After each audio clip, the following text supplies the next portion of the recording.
if you're looking to facilitate people's ability to make positive changes in their own life, there is nothing you can do that's more helpful to that than to make them literate. And if you want to help them understand who they are in the deepest sense, over and above the superficial attractions of tribalism, let's say, you have to educate them deeply in this historical realm that requires the acquisition of explicit knowledge about the central nature of the human being. And so that was the proper role of the universities for years. The appalling ideology of diversity, inclusion and equity is demolishing education and business. But in all Ivy League schools, Brown is still highly selective. Students who apply to Brown find the idea of creating their own educational path exciting. Harvard looks for self-motivated students who are ready to change the world. Students around the world compete for coveted spots at Ivy League schools. It's no secret that Ivy League universities are sought after by students across the United States and around the world. At a university like Harvard, any of the Ivy Leagues, it's very, very difficult to get in, right? So there's far more applicants than there are positions, and they use the SAT as one of the entry criteria. So you have to have a very high SAT score, and then generally you have to be good at least one or two other things to be considered. And a very large percentage, for example, of Harvard undergraduates, and there's only about 4,000 of them, so it's a rather small school, were valedictorians of their class. And they have very high SAT scores, and the SAT is a proxy for IQ. The people who administer the SAT don't like to admit that, but there's absolutely no doubt that it's the case, because any set of questions that assess general knowledge and problem-solving ability you can derive an IQ score from. And so part of the advantage of hiring an Ivy League graduate isn't the fact that they went to a high-quality school, it's the fact that it was impossible to get in. One of the things I did learn was that part of the reason the universities have their degrees are valuable is because they were very careful in terms of meritocratic admission, and they also have a hammerlock on accreditation.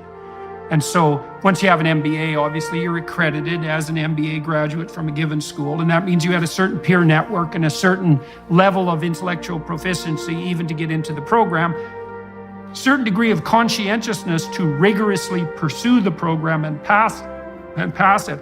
So the value in the universities, in large part, is nested inside the accreditation.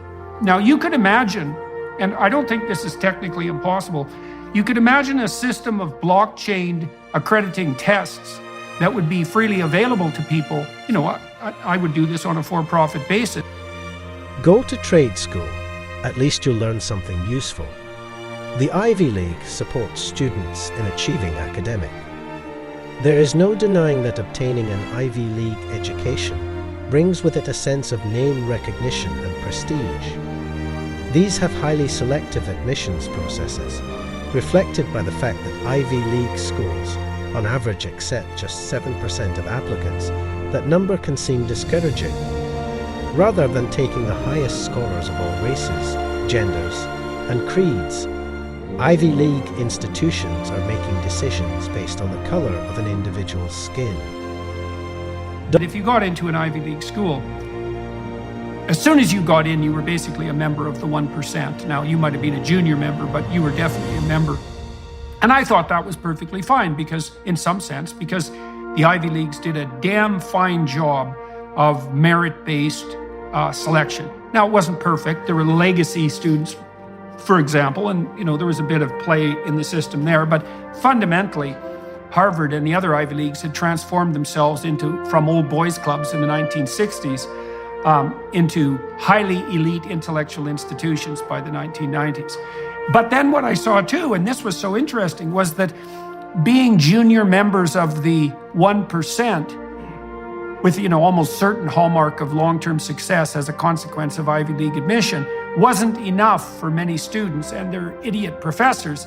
They had to have the label of oppressed working for them too. So you had this strange spectacle, as far as I was concerned, of these unbelievably fortunate Ivy League students who were offered an opportunity that, well, is really unparalleled in human history. The leftists who were pushing for equality of outcome insisted that if there were differences in socioeconomic outcome that you could identify by group, then that was a priori evidence of systemic oppression, let's say. But they fell astray of a certain peculiarity with regards to group identity, which is that group identity is actually infinitely fragmentable.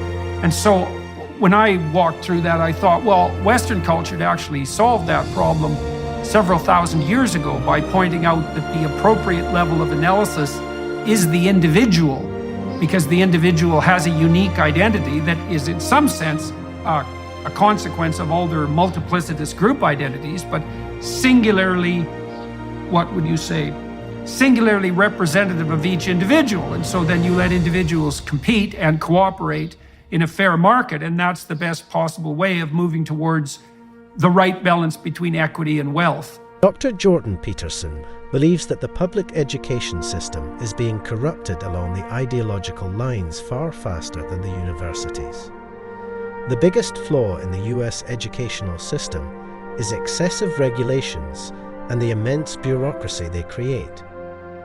We are now at the point where race, ethnicity, gender, or sexual preference is first, accepted as the fundamental characteristic defining each person, and second, is now treated as the most important qualification for study, research, and employment.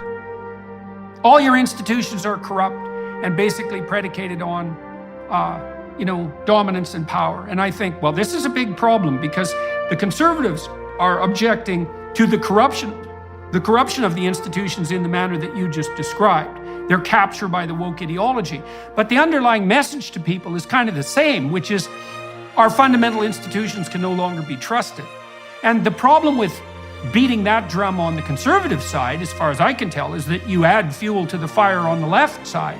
And so then you're in the position, and we can talk about the role of the humanities and education there, you're in the position of asking yourself, well, if you are a conservative and you're traditionally based, but you believe that the institutions have been corrupt, how the hell can you plot a pathway forward without falling prey to exaggeration of exactly the concerns that the radical leftists are putting forward? Because they say the same thing. The institutions can't be trusted. An IQ is crucial for any complex job, so we'll just leave that behind. But what predicts academic ability, for example, at the University of Toronto, is intelligence, obviously, but also conscientiousness. The correlation between creativity and grades at the U of T is zero. Right. But it's not surprising. The thing is, it's easy to be cynical about that, but one of the things you have to understand about creative people is that they continually step outside of the domain of evaluation structures. Right, because if you're going to say you're going to evaluate the performance of 100 professors on their lecturing ability, well, you kind of have to measure what's common across all the professors in order to come up with the standards for evaluation. Well, that means you're not going to be able to use that structure to evaluate a particularly creative professor because he or she is going to do something in a way that's so different that it won't show up on the evaluation measure. And of course, that's what happens in universities, Go to trade school. At least you'll learn something useful. The biggest flaw in the US educational system is excessive regulations and the immense bureaucracy they create. If you like this video, give a big thumb up and don't forget to subscribe to our channel and hit the bell icon for more interesting and informative videos. See you in the next video. Thanks for watching.